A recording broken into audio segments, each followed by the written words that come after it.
The biggest thing is not to just be picking price based on your gut feeling. Most of us are like, I think it's $75 an hour, or I think it's $200. Arrive at that pricing based on something that is actually tethered in reality. So your pricing should never just be, this is how much I want to make per hour. This is how much I want to make per hour based on how much money I want to work in a year versus how much time I have is a good starting place. Then what are my expenses? What does it cost me to do this work? What tools do I have? During the pandemic, we were told one thing seemingly over and over again. You need to start a membership. You need to start a community. That's the only way you can scale your business. And to be honest, I fed into it. I believed that a membership was the key to stop trading hours for dollars. But the truth is, I was trading more hours for fewer dollars. See, what most solopreneurs don't realize, and what I didn't realize for a long time, is that you're always trading hours for dollars. That's what work is. The key difference is how many hours you're trading for how many dollars. And that's what Maggie Patterson is here to talk to us about today. See, when the pandemic ended, we both noticed something. Many of those who were preaching the importance of basing your business off of a community or a membership were going back to one thing: services. Because when you do services right, you can make a lot of money. Today, Maggie, who has over 15 years of experience successfully selling client services, tells us the key to unlocking more income: selling strategy. Look for these top takeaways. Number one, it's important to understand what kind of business you want to run. A one-to-one business is a lot different from a one-to-many business, and they require different approaches. Number two, the key is in the pricing. Don't just price based on gut feeling. Tether it to some reality, like how much money you need to make to pay yourself and run the business. And then listen for feedback. The market will tell you if you're priced correctly. And finally, number three, too many solopreneurs give the strategy away for free in their proposal. They say exactly what they're going to do. Instead, you should hold paid strategy sessions, sometimes called discovery projects, where you get paid to truly understand the scope and give the client something tangible. In the Pro Show, we're going to talk about tips for successfully working with clients, and I'll give you some of my client horror stories. I know Maggie will give you some of her client horror stories as well. And we'll talk about another really important thing for success, and that's boundaries. You can become a member over at howibuilt.it/join. You can get all of the show notes that we talk about in this episode over at howibuilt.it/406. But for now, let's get into the intro and then the interview. Hey everybody, and welcome to How I Built It, the podcast that helps busy solopreneurs and creators grow their business without spending too much time on it. I'm your host, Joe Casabona, and each week I bring you interviews and case studies on how to build a better business through smarter processes, time management, and effective content creation. It's like getting free coaching calls from successful solopreneurs. By the end of each episode, you'll have 1 to 3 takeaways you can implement today to stop spending time in your business and more time on your business, or with your friends, your family, reading, or however you choose to spend your free time. All right, I am here with Maggie Patterson, the editorial director at Scoop Studios and the creator of BS Free Business. Maggie, how are you? I'm awesome. How are you doing, Joe? I am doing fantastic. I'm really excited to have this conversation because, as I likely said in the intro, I don't think enough people are thinking about this. So let's dive right into it. So as we record this is 2024. In 2023, I noticed a lot of SaaS owners, product owners, and creators pivot from you need to have a membership, you need to have a community, to offering their own services. Why do you think that is? It's such a great question. And this is something I noticed too. And it's really twofold. Is number one, we all know what went on last year. It was a very strange year from a financial point of view. I hesitate to use the word recession because technically, according to all the markers of a recession, we weren't meeting those in North America, at least. But we also had this situation with job loss and a really weird job market and all these different things. That bleeds over to all of us, whether we're a creator, product owner, a SaaS owner. We need to maintain our revenue. A lot of these people have payroll. They have significant business expenses. So they probably saw an opportunity like, okay, I can maintain my cash flow or supplement my cash flow with services. And then the other part is too, if you have any level of prominence in the industry, you're a SaaS owner, let's say, or you're a very high profile creator, people are always going to be asking you for consulting time. So it's a very natural thing for them to bring in as a potential revenue stream. And for previous years, they were probably like, okay, you know what? That's not core to my business. I'm not going to do it. But when you're faced with financial reality and the market is behaving unpredictably, that's a good time for you to say, yeah, I am going to do this because it's money that's literally sitting on the table waiting for me to take it.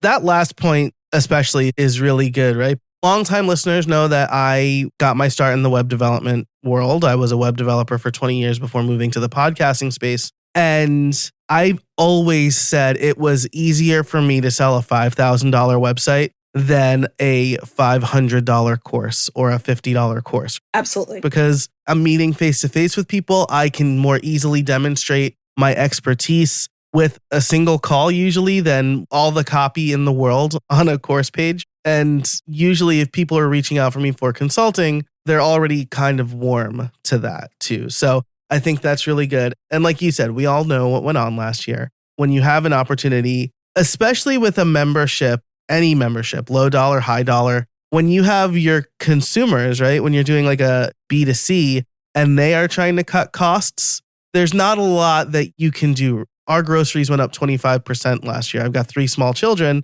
and I'm like, how do I maybe pay my family more out of my business? Well, I got to cut costs. So I'm going to eliminate some of these additional expenses.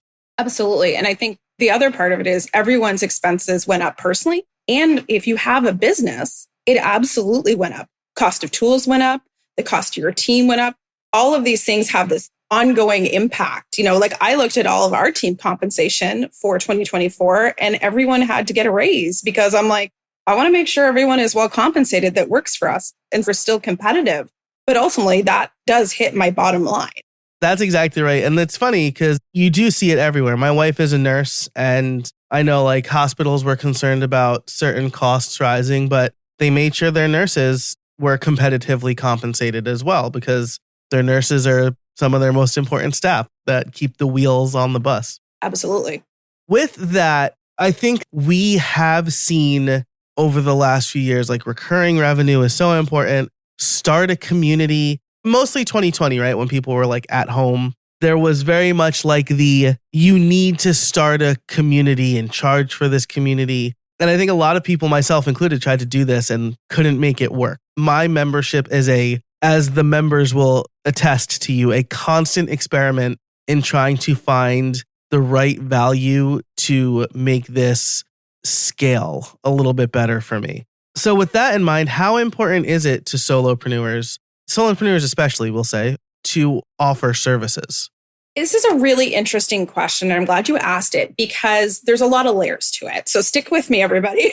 So there's the first part of we've had this, and you said, 2020 is happening before this. There was a lot of focus on you should not do services because of you're not going to be able to get leverage. You're not going to be able to scale. And people were looking at things in this very kind of narrow, very scale focused way.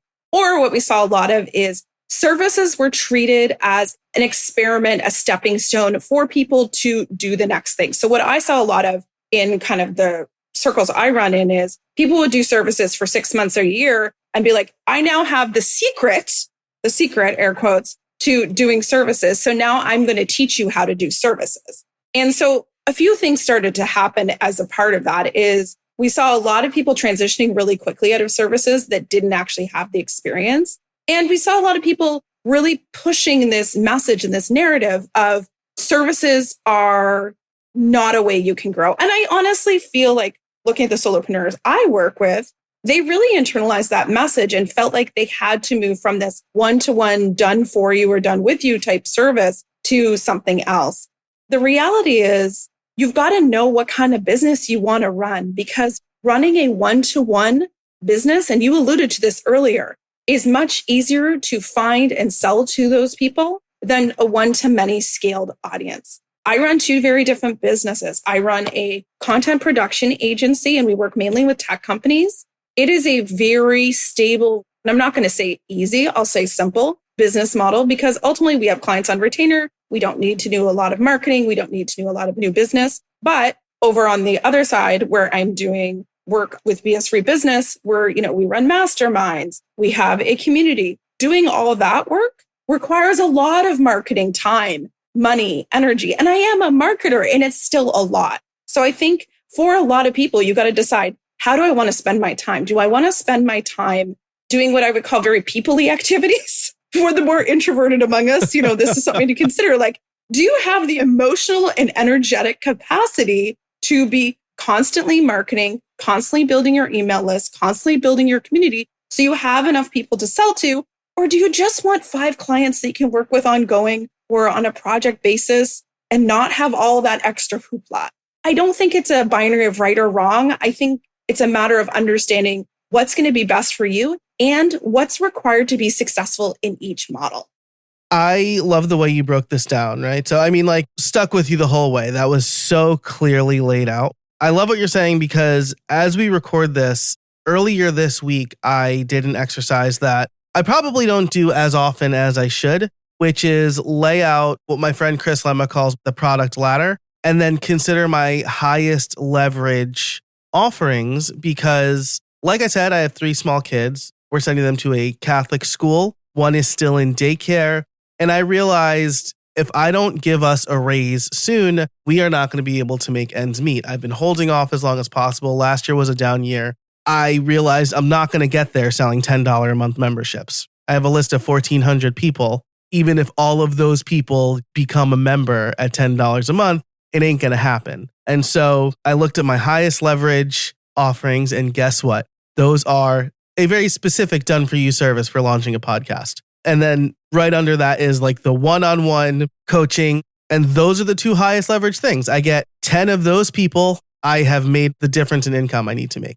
Okay. So I love that you brought up reverse engineering the numbers, because I'm huge on this. And something I really encourage anyone who's a solopreneur is to sit down and figure out, what do you need this business to be providing you with? Because one of the biggest reasons I see people want to burn down their business, become frustrated, start fantasizing about guinea pig cafe. Like, the things I hear from my clients are quite funny on a regular basis. But it's usually because we're not able to meet our financial needs. For example, I have a child in university. So I know for me, for my contribution to our household income, what that needs to look like. If I was not meeting that, that's going to bleed over into frustration, not just in my personal life, but in my private lives. And I can provide the link to this, Joe. I created a reverse salary calculator. So it's like, hey, here's how much I want to make personally. Like, how much, let's say you want to make, I'll just use a round number, $5,000 a month personally. What are all the things that you need to consider in your business to how much revenue you need to make?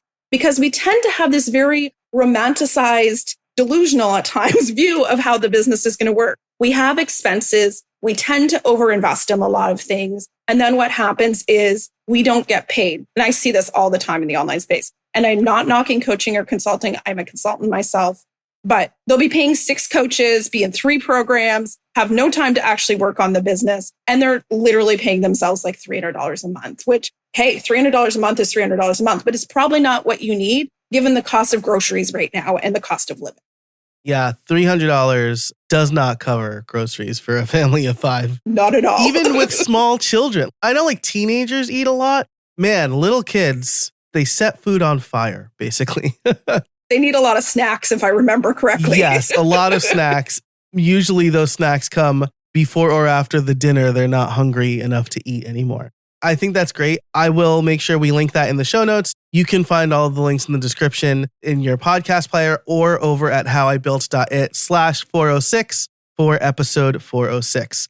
This is great. I think this is really smart. I think in early, I don't know if you remember like the freelance switch days. Like this was like when a lot of freelancers were trying to like go online and trade notes, and Yep. it felt like kind of like cowboy-y. I heard a lot of people say like, oh, I'll usually just charge a client the amount of money for something I want to buy. And I'm like, that's insane. Yes. What's funny about that is I started freelancing in 2005. So when I kind of fell into that online freelance world, I was like, what are these people doing? I was so shocked by it because I'd come from a very agency background. I'd had all these business fundamentals and I'm like, wow, these people are really making it up as they go. I said in the pre-show, like I started freelancing in high school, real low stakes. That's exactly how I would price it. But then like when I got out of school, I was like, oh, I have like taxes to pay and like student loans. These people who I thought were really successful, like, yeah, I wanted to buy like a new camera. So I just charged the amount for that. And I'm like, what about taxes? What about anything? That's a problem for future you. Yeah, exactly. Now I am happy to say that a few years ago, finally, I set up a payroll for my business. And so I get paid a certain salary and basically anything else, right? Like I'm paying myself first. Anything else has to come from other income I make. So that was like kind of the reverse of what you just described. I think what a lot of freelancers do. Because again, I sat down and I'm like, why am I doing this? If I just want to make money, I could do that for somebody else. Like I could work for somebody else and be a lot less stressed. Yes. I'm doing this to provide for my family and also have a freer schedule. And if I'm paying myself last, I don't have that. I'm not providing for my family and I'm freaking out about all of the money I'm spending in my business. So I'm working longer hours or weekends or whatever. Yeah. And I love that you brought up I could just work for someone else and it'd be less stressful. And so much of what we don't talk about in business ownership is that sometimes it's better for people to not be in this world because it's not right for them. I literally say this to people all the time. And I think it's really important for people to take to heart. There is no gold stars for sticking this out.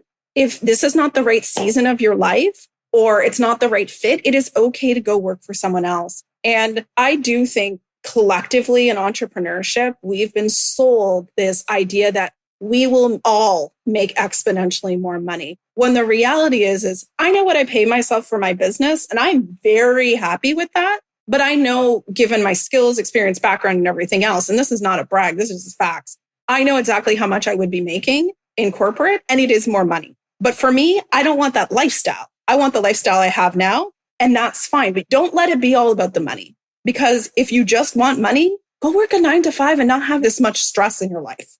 Yeah, that's exactly right. We've been sold this. Everybody should work for themselves. And I don't understand. I mean, it's like there are silos and echo chambers where people are like, why would anybody want to do that? But it's really stressful. And again, like my wife and I, like our work lives are like night and day. I'm self-employed to have a freer schedule. She works for a hospital and like, yeah, she gets to make her own schedule, but there are a lot more rules that she needs to follow as a nurse because people will die if she doesn't follow those rules. Yes. I sincerely doubt anybody's going to die if I give them bad podcast advice. I don't want to jinx myself, but I'm very confident in that fact.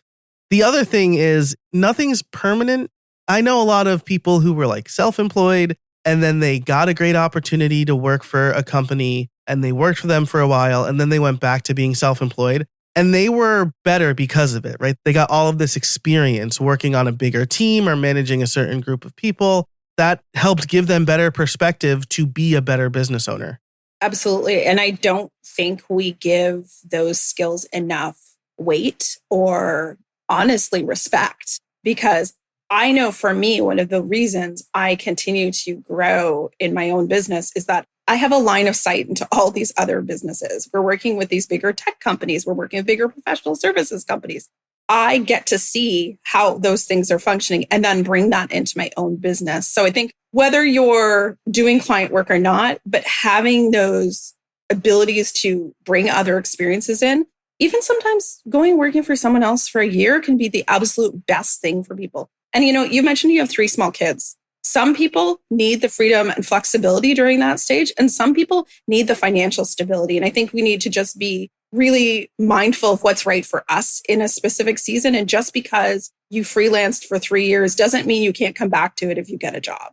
Or you had a job and then, I have one friend, we started freelancing at the same time. She's had 4 different corporate jobs in that time. She goes through these cycles. She works for a couple of years, ups her skills and is able to charge more, and then freelances for a couple of years. And I'm waiting for her to go back into a freelance cycle anytime. That's so true. And I could probably be making, like you said, a lot more money if I had stayed at the agency job that I left almost 8 years ago now. Wow. I'm probably completely unemployable if I'm being honest with myself, but I could have probably made a lot more money. But you know what? There were times in that job where I was told, if you want to get paid on time, you need to work the weekend. And I'm like, I've got Hamilton tickets. Like, I'm not working this weekend. And I just hated that. Or I wasn't going to miss any time my kid has a school play or a thing at the school that's in the middle of the day. I don't have to ask for anybody's permission to go to it. I can just go to it. And that's so valuable to me.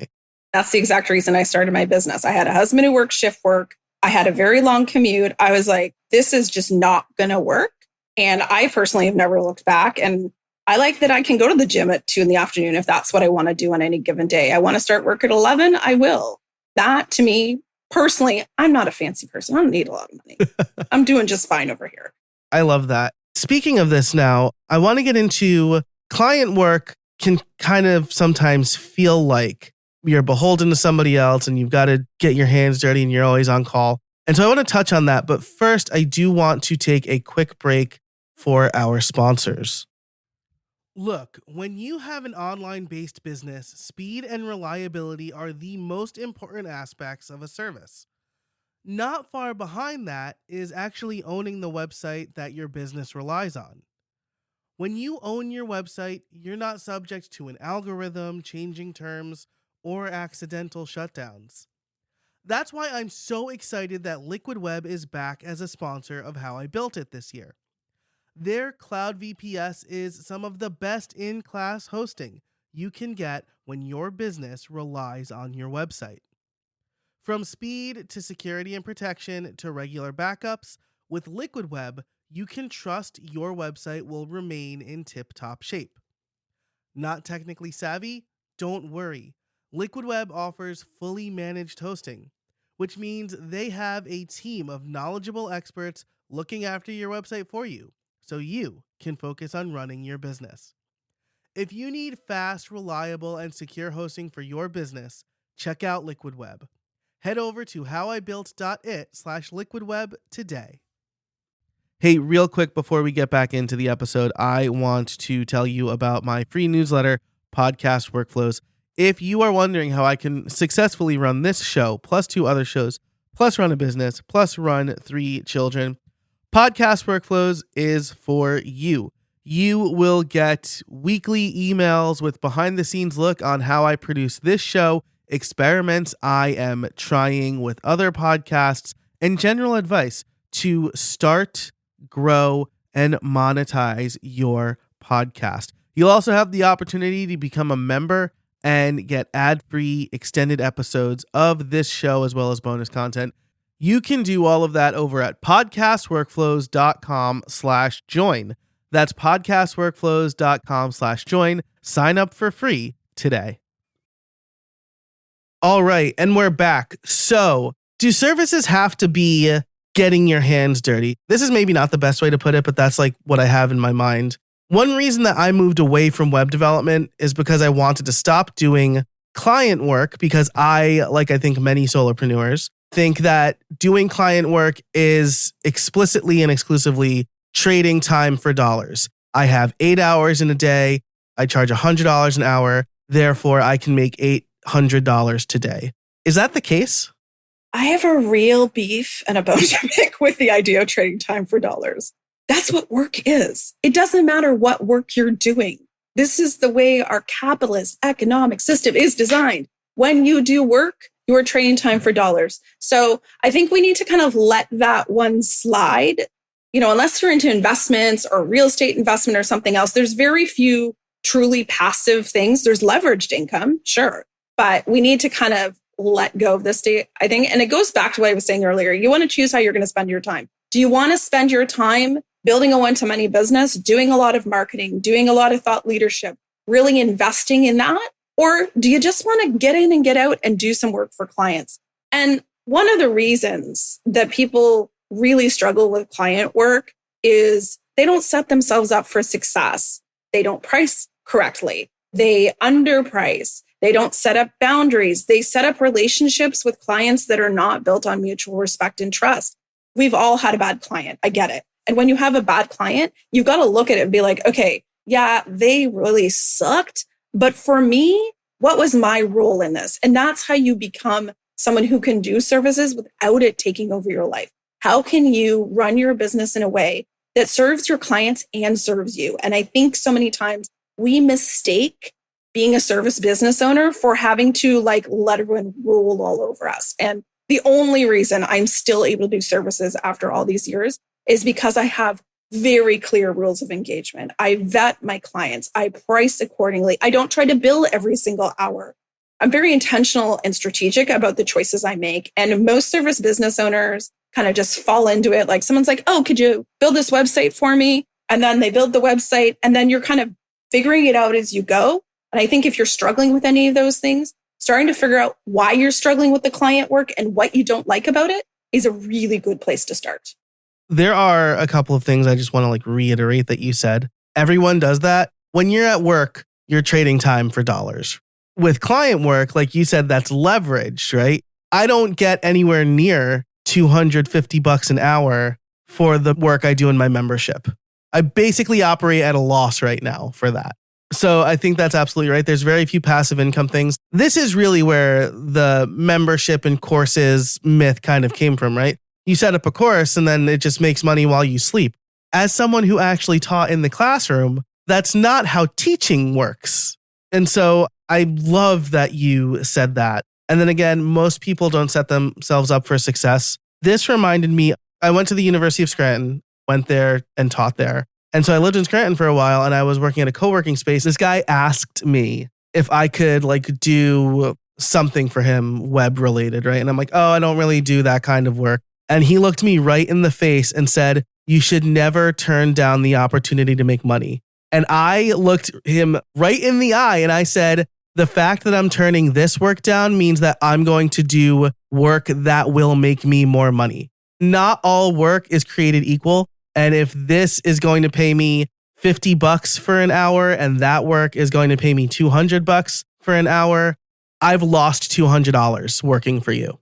Exactly. I just think people look at the money in and not the opportunity cost of the work they're doing. Yeah. And I think what's really interesting, I was actually writing about this yesterday, is I've launched a course. I know what this looks like. And yes, I broke even on all my expenses and everything else, but I learned a couple key things from that is number one, I don't like this model. I like that one-to-one relationship. It's really important to me. I really do better just personality-wise with that. I like building very strong, long-lasting relationships. I also, too, the year I took to build the course, market the course, build the list, all those things, I was turning away client work. So while by all external measures of success, the course was successful and I had made more money, I'd also turned down a bunch of money. So was I really further ahead with something that I wasn't really loving doing? No. And I think that's the conversation we need to have with ourselves. Whereas if I'd said, oh, I love doing the course, this is great, I would feel differently about that. But it wasn't the right fit for me. And each of us has to be discerning about, is client work something I actually like doing? Or do I want to abandon client work because I think that's what I should do? Or there's something that's not quite working right for me in my business right now? That's a really smart observation. And I think, for me, I love teaching, but like I have a whole video library that people can purchase right now of like podcasting advice and things like that. And it eats at me knowing that some of that stuff is outdated. And it's just like not doing enough volume for me to go and update it right now. I was talking to my friend Kat about this and she's like, I need to update one of my courses. And I said, why do you need to update it? Because you feel you need to, or because the students who are buying the course are asking you to?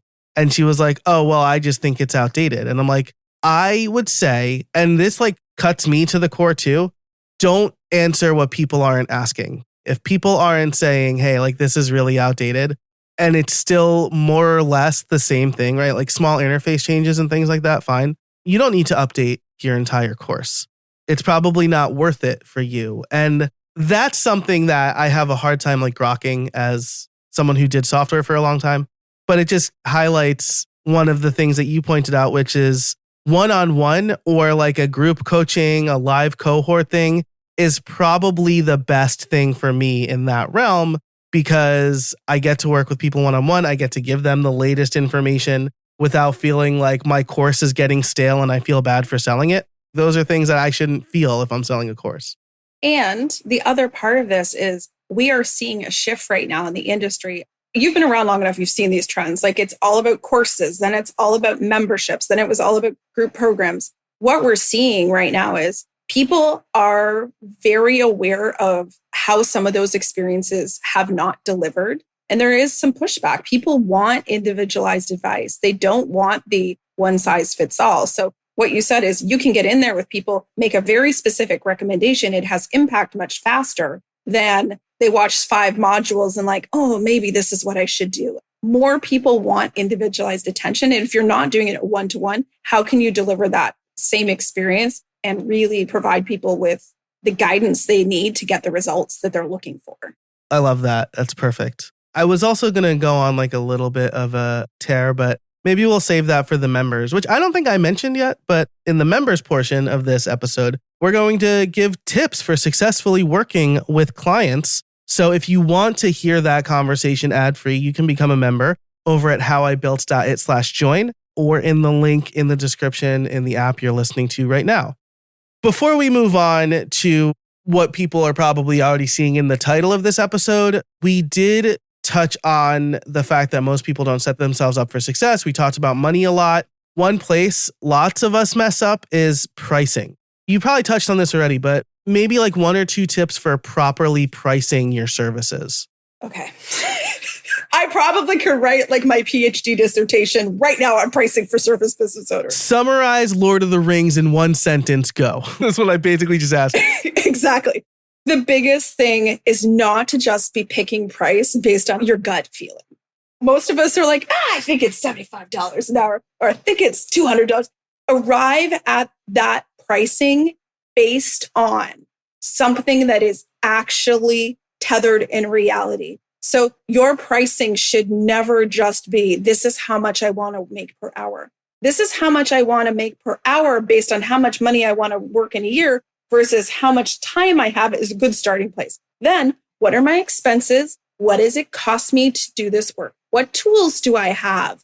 A great one, I used to do PR back in the day. I had to buy a very expensive media database. I needed to account for that in my pricing. Do you have subcontractors? What are all those things that go into making the sausage that all have to be accounted for in your pricing?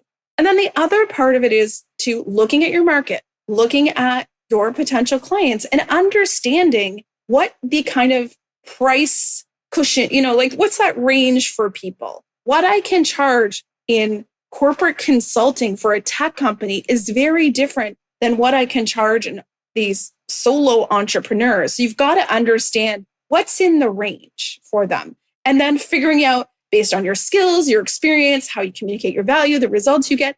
And if you're really not feeling confident with your price, the best thing you can do is set the price and go from there. Do not spend days and days in analysis paralysis trying to figure out the price. Set the price and figure it out from there. The market will tell you. If you start sending out proposals and every proposal is a no and they tell you it's all because of price, you've got to do a better job of communicating your value or your pricing is off. Or I tell this to my clients all the time. If you are constantly getting a yes on every single potential client, your price is too low. Mm-hmm.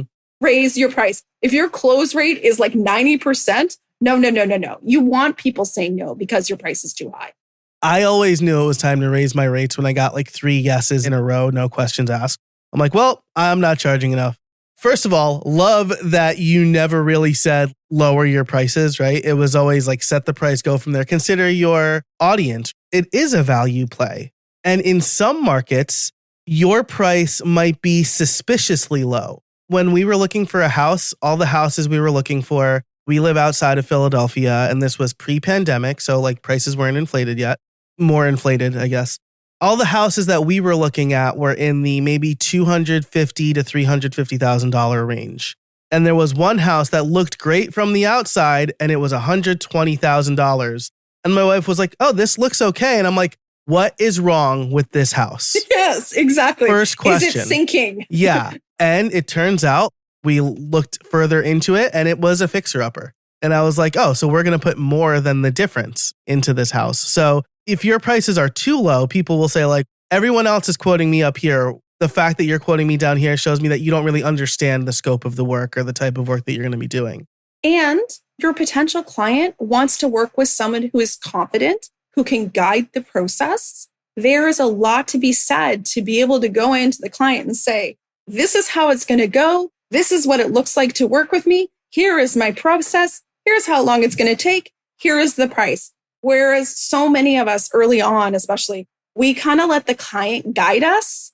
And that's not ultimately what your client wants. A client who wants to kind of be, for lack of a better word, alpha is not necessarily going to be a good client. They're probably going to lead to over-servicing, undercharging, and being really unhappy. That is another great point, right? There's the anecdote that like the $500 client is going to ask you how they're possibly getting the most value out of you, but the $50,000 client or $5,000 client will say yes and just let you do your work. You need to find people who understand the value of what you do for them. Yeah, and it's not your job as a service provider to convince people they need things they don't need or to convince them that you are the best. Your job is to communicate it and let them decide. Yeah, communicate your value. When we bought our car, we were looking for a minivan. We were never going to be sold on a Bugatti. No matter how hard the salesman would have been like, you need this Bugatti, I'd have been like, I can't fit one car seat in here, let alone three. Exactly. I just think that's so great. Again, I'm going to share maybe a couple of horror stories around pricing in web development. I always got my nephew could do it for free. Cool. I'm never going to compete on free. So let your nephew do it. And then when they mess up, come to me and I'll be 150% more. Exactly. Let's get into, I think, the big question, the big finale of this episode. We haven't even touched on this, really. We did a lot of groundwork. We have a very strong base for this building. What is selling strategy? So most of us as service business owners, what we do is we sell the service. We go, okay, so I'm going to build you a website. I'm going to write your copy. I'm going to design your logo. We don't talk about the secret sauce, the strategic thinking, and the skill we bring to that. What happens is we just do that and we don't charge for it. We don't really account for it. We sell a very transactional service when really strategy is transformational work.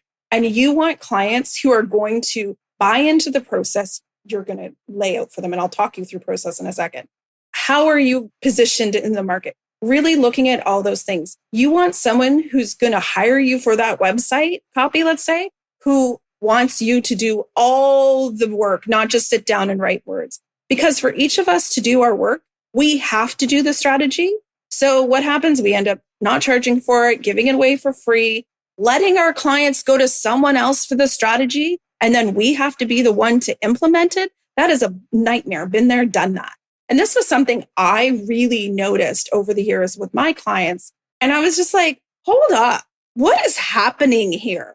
What I had started doing is I just started packaging strategy at the beginning. So if I'm going to work with you on a retainer at the beginning, we're going to do a strategy project. We're going to lay out the digital marketing plan, the content plan, whatever it is. We are going to spend that time up front so that I know what I'm getting into. I can price the rest of this engagement correctly, and that we are essentially building from a place that is mutual understanding, not just kind of making it up as we go. And that really, truly changed my business. And I just kind of did this quietly in the background. And then my friends were like, I don't understand. How did you make so much money? I was like, well, I just started like charging for this thing I've always done. And then from there, I've packaged that into like my own kind of methodology called Sell the Strategy, where I'm able to walk people through that process of how do you get from you're doing the strategy and not charging for it to actually having people come to you specifically because they understand the strategy that you are putting out there. This is so important because you move from being a commodity to a partner. Exactly. Oh, I bought a website from you. You move from that to, oh, wow, I am buying a successful web presence and online marketing strategy, maybe. This is such a crucial switch because someone goes from buying a thing from you to essentially improving their business in some way with your brain. Exactly. The other thing I want to point out here, right, is packaging strategy at the beginning. When I learned about discovery projects and web development, that was like, wait, you're basically going to pay me to tell you what someone can do for you. And that someone's probably going to be me unless it's just an awful experience for both of us.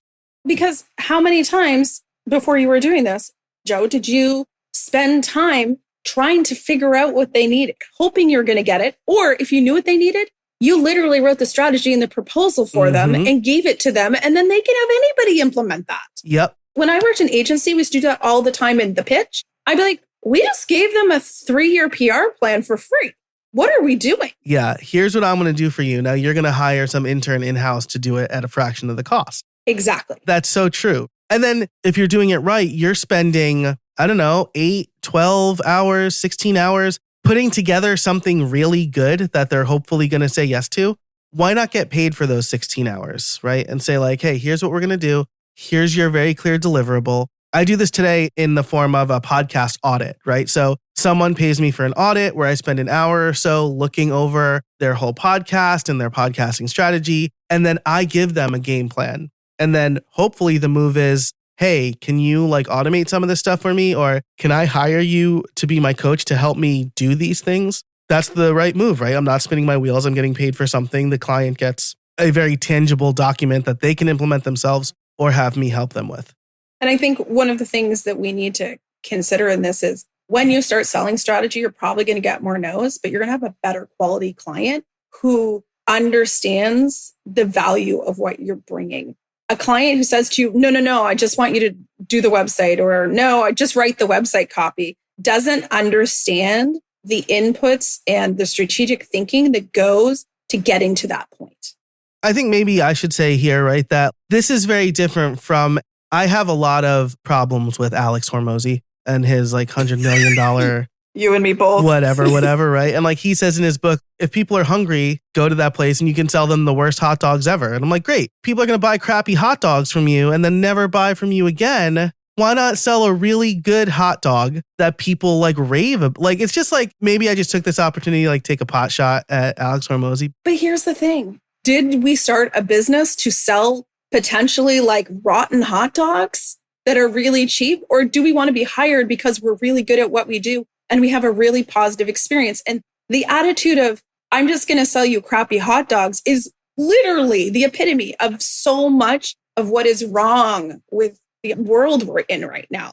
We need to have care and respect and compassion and humanity for each other. And if we're just looking at people like, I'm going to sell you this hot dog, what are we doing? And the people espousing that advice, they don't follow that advice.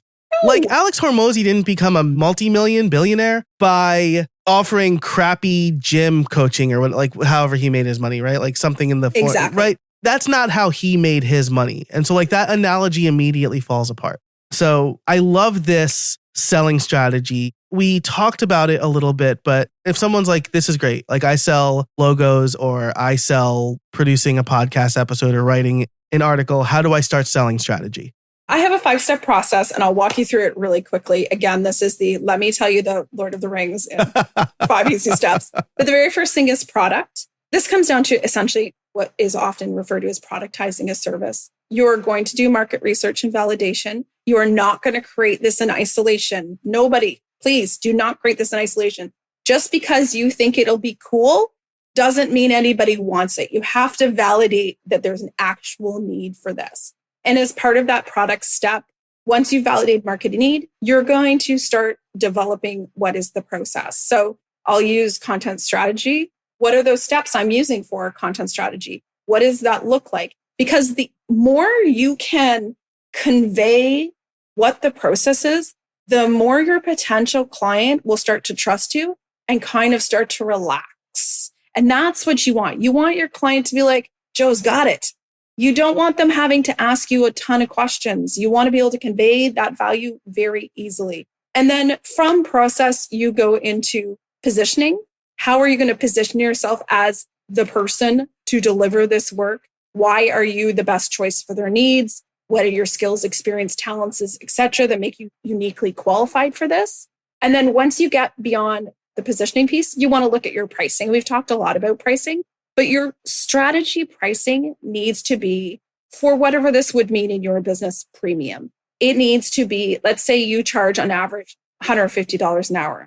You want to be doing this at a much higher rate because it is much more strategic work that has a lot more value to the client. And then from there, you got to have a promotion plan. So many times, we've all done it. We'll create something and then we just wait. We're like sitting around waiting for people to come to us, for people to buy the thing. People can't buy your thing unless they know about it. I've built it. Why don't they come? Field of Dreams marketing. Exactly. And guess what? That does not work. So what is your promotion plan? So are you going to start going on a bunch of podcasts? Are you going to have your own podcast? What's social? Even if you're not someone who loves marketing, you need some promotional plan here. And then finally, you also need preparation. So preparation is all kind of the scaffolding that goes into building and delivering that service. So what do you need in terms of onboarding documents? What is it going to look like when you deliver the work? How are you going to create some wow factor around it? The last thing someone wants is to pay $5,000 for a strategy and then have it be this janky Word document. You need to have a little bit of that experience mapped out so that you are sitting down and being able to deliver this from start to finish without a lot of additional work on your part besides just doing the actual work. So when I sit down, and this is going to get real meta, I do strategy. I'm teaching people how to sell strategy. But when I sit down to help basically create someone's strategy map, I'm able to sit down, and I'm not figuring out like, oh, do I have a diagram for that? What's the document? That is all decided in advance because there's one thing that will drive every single one of us as business owners into the ground. It's decision fatigue and trying to figure out what we're actually doing. Yep. That's amazing. Can you recap the 5 steps really quick for us? Yes. So product, position, price, promotion, and prep. Awesome. The first thing you said, I wrote it and then fell down a rabbit hole of thinking about that. Don't create in isolation. Because this is something that everybody does, right? It's like, oh, it'd be cool if we had this. I'm going to make that. Only you think that's cool, right? I feel like that came from early 2000s, the whole you need to dog food your own product or whatever. You don't necessarily need to, right? I would never buy my Done For You podcast launch service. I have a podcast. I know how to launch podcasts and that's what I'm selling. And again, I'm selling some strategy behind it. But I think that if you only build something that you would use, you have a customer of one and you are not going to pay yourself for that service. And it's really important. Most people who start businesses, we have a very specific personality type. We have a lot of ideas, a lot of energy. For the most part, we love ideas. I literally could create a new product every single day, but that does not mean they should ever see the light of day. If people saw my notebooks, they'd be like, those are terrible ideas. But if I literally thought they were all fantastic and started just rolling it out to market, I wouldn't have a business. I would just have a lot of products that nobody wants. Yeah, that's exactly right. And I know some people will say, if an idea keeps coming back to me, then I'll pursue it. And I'm like, no, don't do that. Instead, when you have an idea and you think it's good, talk to a few people about it. Then you'll know whether or not you should go further. So I love that. Product, position, price, promotion, and prep. That wow factor, consider the user experience, something I also, maybe being from the web development field, think about a lot. But this was a really dense conversation. So Maggie, thanks so much for giving us so much great information. If people want to learn more about you, where can they find you? So I have a podcast called the BS Free Service Business Podcast, where I talk about this stuff incessantly. And if you will indulge me, I will fill up your ears with all the conversation about this. You can usually find me over on Instagram and Threads at BS Free Business. And then if you want weekly updates by email, bsfreebusiness.com/newsletter. All right. I will link to all of that and more in the show notes over at howibuilt.it/406. If you want to hear our extended conversation where we talk about tips for successfully working with clients, you can become a member. Guess what? That link is also going to be at howibuilt.it/406. Or if you're listening in Apple Podcasts, you can just hit that subscribe button right in the app you're listening to now. So There you go. Maggie, thanks so much for joining us today. I really appreciate it. Thanks so much, Joe. And thank you to our sponsors. Thank you for listening. And until next time, get out there and build something.